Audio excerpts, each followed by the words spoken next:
Kochi കടവന്ത്രയിൽ railway catering സെന്ററിൽ നിന്ന് പഴകിയ ഭക്ഷണം പിടികൂടിയതിൽ അന്വേഷണം പ്രഖ്യാപിച്ച് റെയിൽവേ. കരാറുകാരന് കനത്ത പിഴ ചുമത്തുമെന്നും പരിശോധന കർശനമാക്കുമെന്നും റെയിൽവേ അറിയിച്ചു.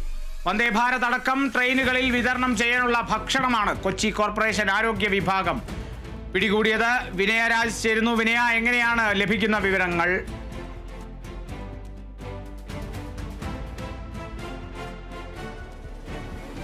അല്പസമയത്തിനുള്ളിൽ വിനയരാജ് വിശദാംശങ്ങളുമായി ചേരും.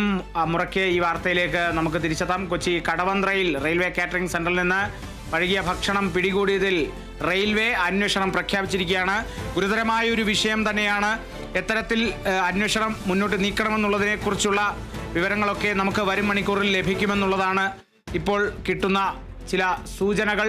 കരാറുകാരന് ആദ്യം കനത്ത പിഴ ചുമത്തുമെന്നുള്ളതാണ് വൃത്തങ്ങളടക്കം അറിയിക്കുന്നത്. വന്ദേ ഭാരത് അടക്കമുള്ള പ്രധാനപ്പെട്ട ട്രെയിനുകളിൽ വിതരണം ചെയ്യാൻ വെച്ച ഭക്ഷണങ്ങളാണ് ഇത്തരത്തിൽ കൊച്ചി കോർപ്പറേഷൻ പിടിച്ചെടുത്തത്. അതുകൊണ്ട് തന്നെ നടപടികളും ശക്തമാകുമെന്നുള്ളതാണ് അറിയാൻ സാധിക്കുന്നത്.